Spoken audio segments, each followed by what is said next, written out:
عليه ونعوذ بالله من شرور أنفسنا ومن سيئات أعمالنا من يهده الله فلا مضل له ومن يضلله فلا هادي له ونشهد أن لا إله إلا الله وحده لا شريك له لا نظير له ولا مثال له ونشهد أن سيدنا وحبيبنا ومولانا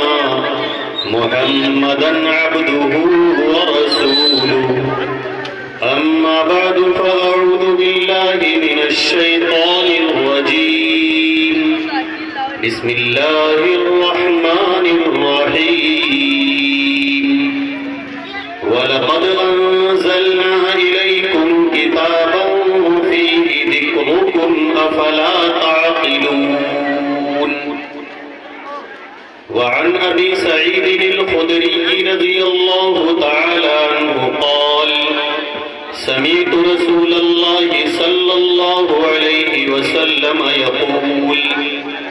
من رأى منكم منكرا فليغيره بيده فإن لم يستطع فبلسانه فإن لم يستطع فبقلبه وذلك أضعف الإيمان صدق الله العظيم وصدق رسوله النبي الكريم ونحن على ذلك من الشاهدين والشاكرين والحمد لله رب العالمين. بزرگان دین،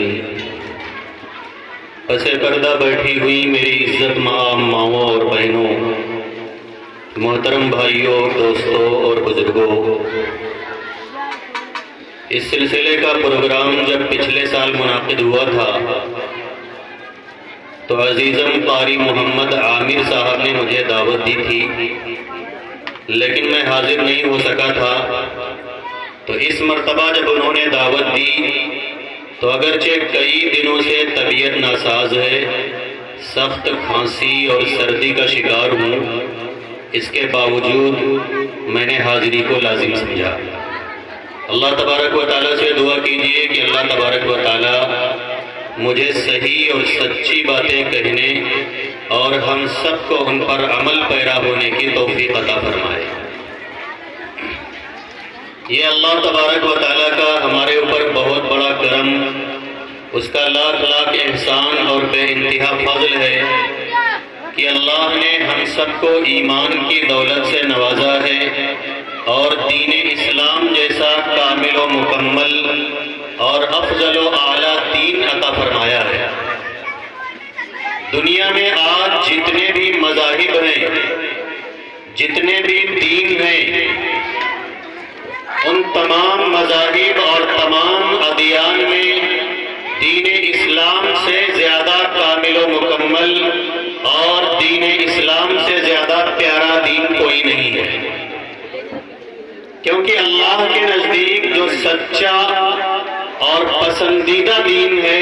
وہ دین اسلام ہی ہے. میں نے جو آیت کریمہ آپ کے سامنے پڑھی ہے،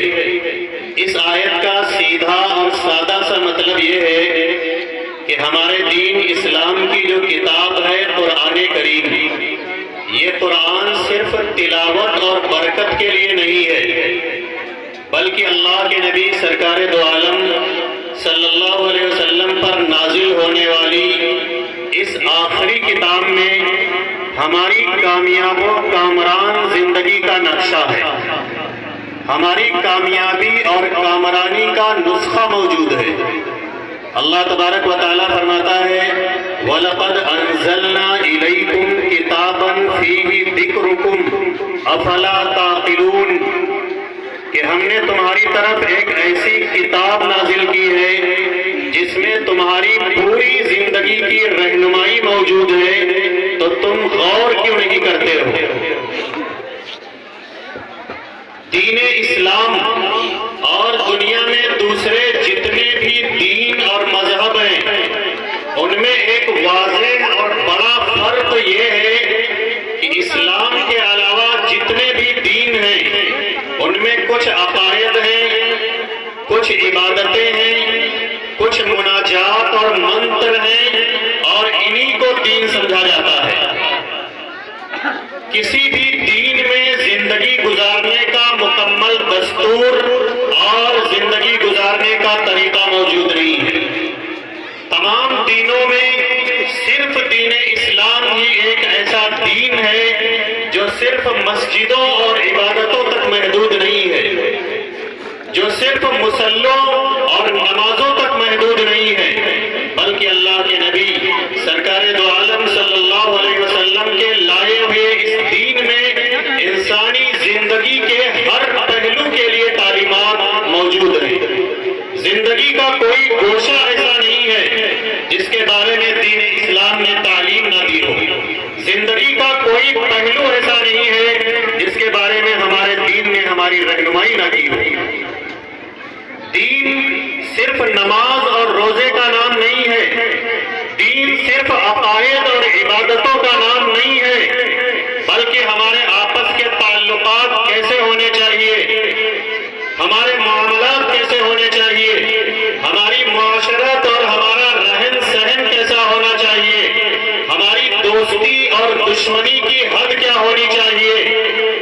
ہماری تجارت کیسے ہونی چاہیے، ہماری دکانداری کیسے ہونی چاہیے، ہمارا کاروبار کیسے چلنا چاہیے، ہمارا خریدنا اور بیچنا کیسے ہونا چاہیے،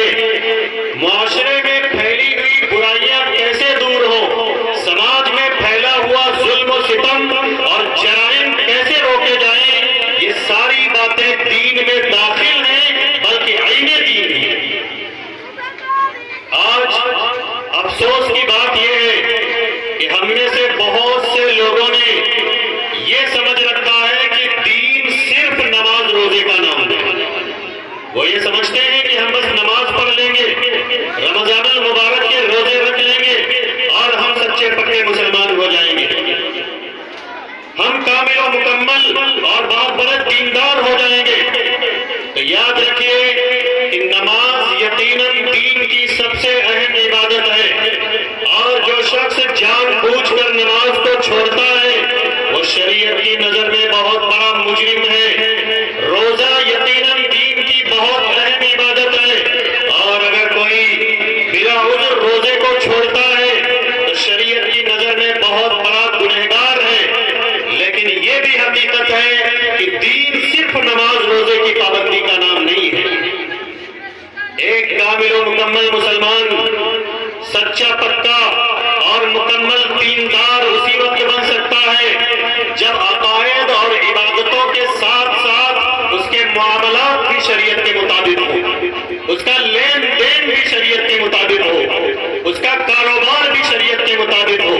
اس کی دکانداری بھی شریعت کے مطابق ہو، اس کی تجارت بھی شریعت کے مطابق ہو، اس کی معاشرت اور اس کا رہن سہن بھی شریعت کے مطابق ہو، اس کے اخلاق، اس کا کردار، اس کا رویہ، اس کی عادتیں اور اس کا مزاج بھی اللہ کے نبی سرکار دو عالم محمد عربی صلی اللہ علیہ وسلم کے طریقے کے مطابق ہو۔ جب تک ہمارے معاملات، ہمارا کاروبار،